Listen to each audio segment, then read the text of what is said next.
Australia کے شہر Sydney میں یہودی برادری کے ایک مذہبی اجتماع کے دوران ایک افسوسناک حملہ پیش آیا تھا۔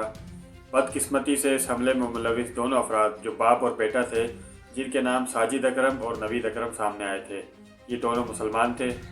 تاہم خوش قسمتی سے موقع پر موجود شخص جس نے حملے آوروں کو قابو کیا اور ان سے ہتھیار چھینا، وہ بھی ایک مسلمان تھا جس کا نام احمد الاحمد بتایا گیا ہے۔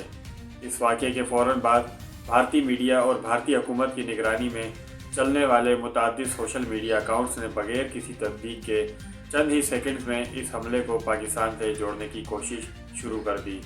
یہ وہی پرانی غلطی تھی جو اس سے قبل پہلگام کے مبینہ فالس فلیگ آپریشن کے دوران کی گئی تھی، جب نہ تو پولیس موقع پر پہنچی تھی، نہ ہی لاشوں کو ہٹایا گیا تھا اور نہ ہی زخمیوں کو اسپتال منتقل کیا گیا تھا، مگر اس کے باوجود بھارت نے فوری طور پر پاکستان پر الزامات عائد کر دیے تھے۔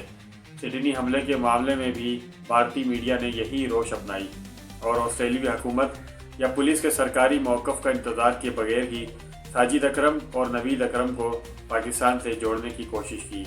تاہم یہ کوشش بری طرح ناکام ہوئی۔ جب آسٹریلوی میڈیا نے تحقیقات کا دائرہ وسیع کیا اور حملہ آوروں کے گھروں کا دورہ کیا اور ان کے دوستوں سے ملاقاتیں کی، تو یہ حقائق سامنے آئے کہ اگرچہ دونوں افراد مسلمان تھے، مگر ان کا تعلق پاکستان سے نہیں تھا۔ تفصیلات کے مطابق ساجد اکرم ایک بھارتی نژاد مسلمان ہے، جبکہ اس کا بیٹا نوید اکرم آسٹریلیا میں پیدا ہوا اور وہ آسٹریلی شہریت کا حامل ہے۔ مزید یہ بھی انکشاف ہوا کہ نومبر 2025 میں باپ بیٹے نے فلپائن کا سفر کیا تھا، جہاں انہوں نے مبینہ طور پر اسلحہ چلانے کی تربیت بھی حاصل کی۔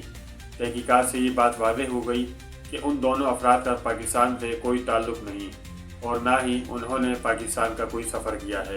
اس حوالے سے فلپائن پولیس نے ایک سرکاری بیان میں تصدیق کی ہے کہ ساجد اکرم فلپائن ایک بھارتی شہری کے طور پر آیا تھا، جبکہ نوید اکرم نے آسٹریلوی شہری کے طور پر فلپائن کا سفر کیا تھا۔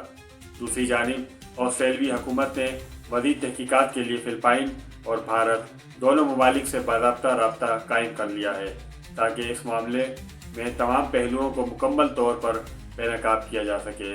مزید اپڈیٹس کے لیے ہمارے چینل کو سبسکرائب کریں۔ خدا حافظ۔